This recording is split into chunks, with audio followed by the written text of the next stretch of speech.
နေ့စဉ်ငွေဝင်လာစေခြင်းသူများအတွက်နေ့စဉ်ငွေရရှိနိုင်မဲ့စတင်အသုံးပြုသူများအတွက်အရန်အဆင်ပြေတဲ့ app တစ်ခုဟုတ်ကဲ့အမှန်တကယ်ရှာဖွေတွေ့ရှိထားပါတယ်ဒီ app ကတော့အခမဲ့ဟုတ်ပါတယ်အခမဲ့ဖြစ်တာကြောင့်ဒီနေ့ပဲငွေဆက်ရှာလို့ရပါပြီဘယ်လိုရှာရမလဲဆိုတာကိုတစ်ဆက်ချင်းစီစနစ်တကျပြောပြပေးမယ်နော်ဒီ app ရဲ့နာမည်ကတော့ Ball app ဖြစ်ပါတယ်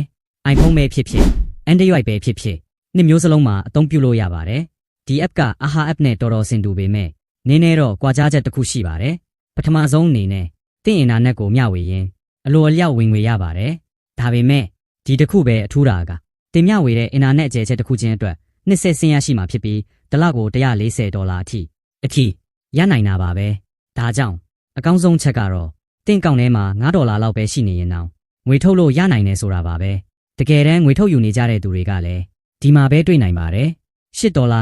တောင်ရရှိထားသူတွေရှိပါတယ်ပေးပဲမရှိလို့စိတ်ညစ်နေပြီလားမစိုးရိမ်ပါနဲ့ပေးရဖြင့်ထုတ်ပေးတဲ့ဝန်ဆောင်မှုပေးတဲ့သူတွေနဲ့လည်းဆက်သွယ်ထုတ်ခိုင်းလို့ရပါတယ်မင်ကိုတောင်ခိုင်းလို့ရပါတယ်နော်ဒါတင်မကသေးဘူးဒီ app ထဲမှာပဲ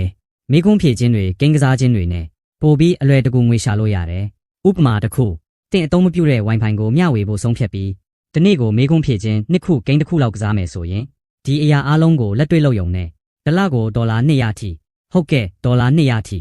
ရနိုင်ပါတယ်အရန်လွယ်လုံးတယ်လို့ထင်မိတယ်ဟုတ်အမှန်တော့တကယ်ကိုပိုက်ဆံရပါတယ်တကယ်လို့စိတ်ဝင်စားတယ်ဆိုရင်မနက်ဖြန်မှာအသုံးနဲ့ငွေထုတ်နည်းကိုအသေးစိတ်တစ်ခုချင်းစီပြပေးသွားမှာပါဒါကြောင့်ကျွန်တော် channel လေးကို follow လုပ်ပေးထားဖို့မမေ့ပါနဲ့နော်အခုပဲစတင်လိုက်ပါ